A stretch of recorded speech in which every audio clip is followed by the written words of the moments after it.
Okay guys, this is the Rudiger row or fire row history and origins video that I made mention of in my jute twine, or excuse me, my hemp twine video.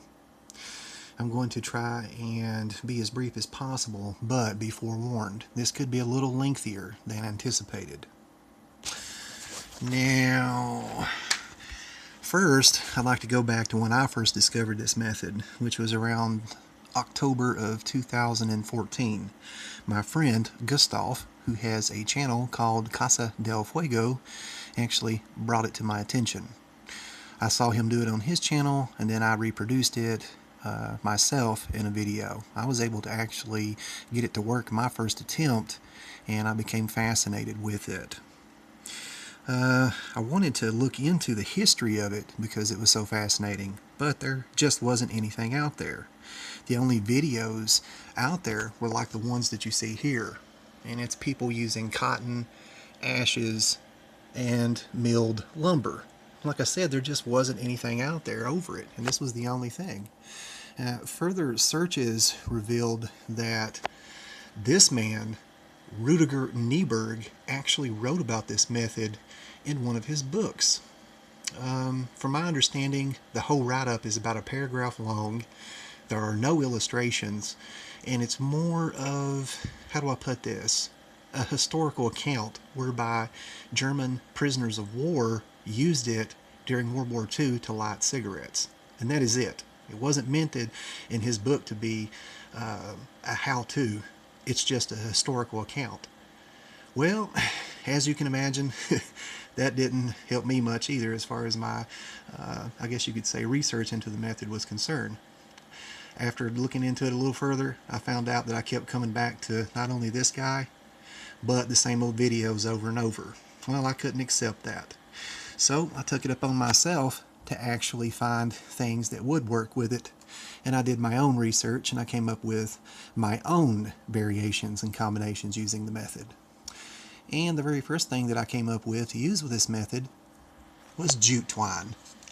Now this is the actual first video using jute twine, and you won't find one earlier than this on YouTube. It's dated December the 17th of 2014, although actually this was filmed in November of 2014.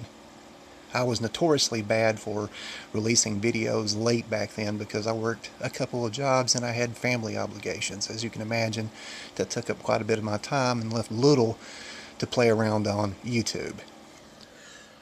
Anyway, that's the actual first jute twine video. A couple days after filming this video, I went out and got myself some Dogbane, milkweed, and wood nettle, and was easily able to get embers with those materials as well. But I wasn't satisfied. So what I did was I got myself some hemp twine, some raffia palm, some agave, and I took it upon myself to prove that this could be done globally and not just locally. I wanted to prove that worldwide people could do this method using various plants. I proved that. Now, for the next thing, I wanted to see if I could find materials that could be substituted in lieu of ashes. And the very first thing that I came up with was chaga. And this video, I released it back in January the 1st of 2015. Although I came up with the idea of using chaga somewhere around December or November of 2014. Same thing goes with rust. Yes, I am the person who came up with rust to use with this method as well. Back when I used to dabble in pyrotechnics, and a common oxidizing agent that I used to use was iron oxide, also known as rust. And if you will look here, this is the actual first rust fire row or Rudiger row video. And it is dated March the 20th of 2015. And it's one of my earlier videos. Like I said, although I actually came up with rust in late 2014. And as far as rolling surfaces, also, I am the person who introduced natural rolling surfaces with this method, because up until I discovered it, the only thing that people were using was sawn or milled lumber and sawn planks and 2x4s.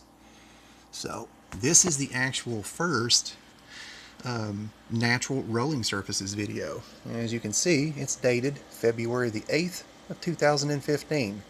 Although I had actually been using natural rolling surfaces back about the first week or so after discovering it. I just didn't have a camera to take outside with me to film during that time. I do now, and I have plenty of videos to prove that. But at the time, I had to film indoors.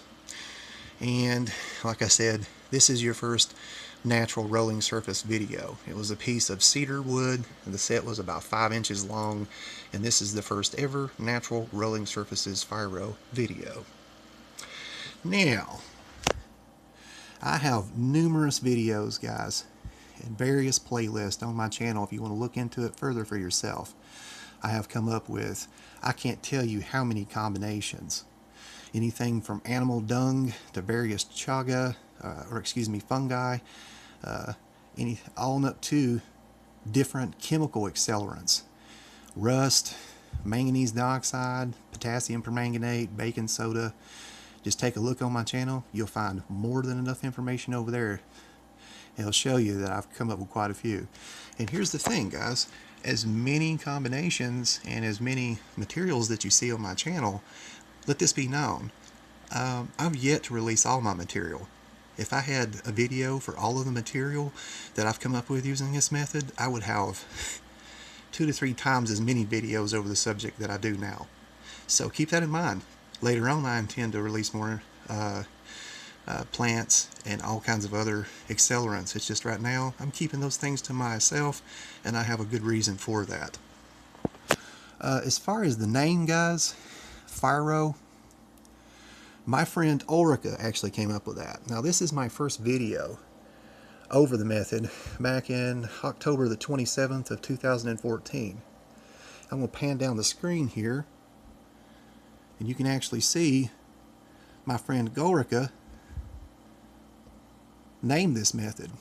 And right there it is, unaltered. You see her say, could call it Fyro. That's an unaltered comment. That's who came up with the name Fyro.